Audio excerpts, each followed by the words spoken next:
Social media is a double-edged sword. It can spark revolutions, but it can also fuel disinformation, unrest and anarchy. Let's begin with the first aspect. Social media being a platform for the voiceless, a tool for dissent. Myanmar is not the first country to understand this or to witness this. In the last 2 decades, we've seen multiple movements in different parts of the world, all powered by the ability to share and receive information online.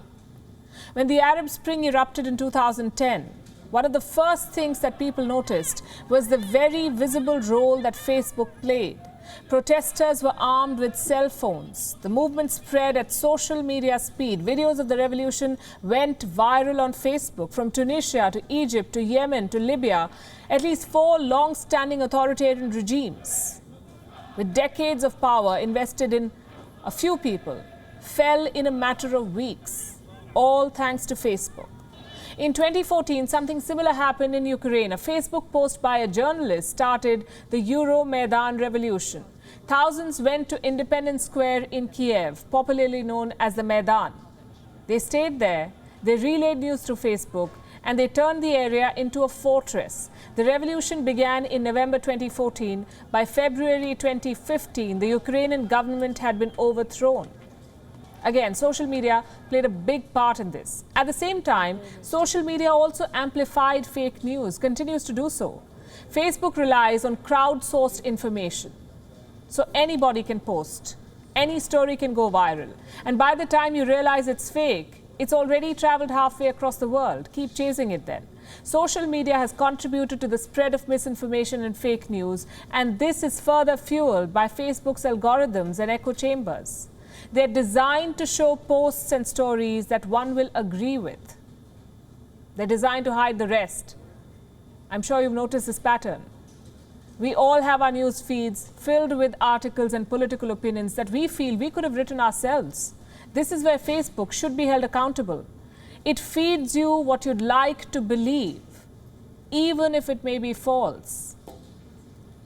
When Donald Trump supporters stormed Capitol Hill, they were convinced that the election had been rigged in the US. Many of them were part of an alternate reality. Some believed that dead people had voted in the election. Some others felt that a powerful cabal of Democrats was trafficking and abusing children. Where did they get this information? On social media. The political power of Facebook cannot be underestimated. In the 2010 US midterm election, researchers analyzed political messages delivered to 61 million Facebook users. Do you know what they found?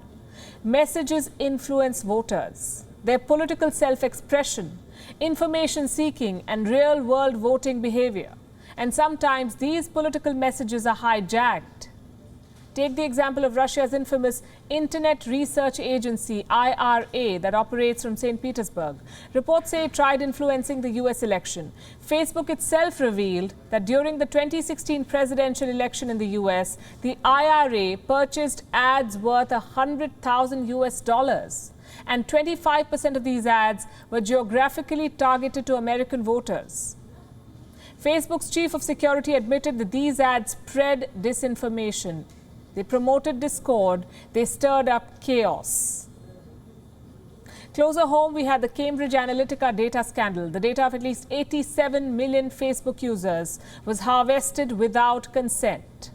It was then used for targeted political advertising. How did all of this happen? Mark Zuckerberg was questioned about this, and this was his response. We didn't take a broad enough view of our responsibility, and that was a mistake, and I'm sorry for it. Sorry is all he had to say. The bottom line is this: in Myanmar, Facebook may serve as the tool for people demanding democracy.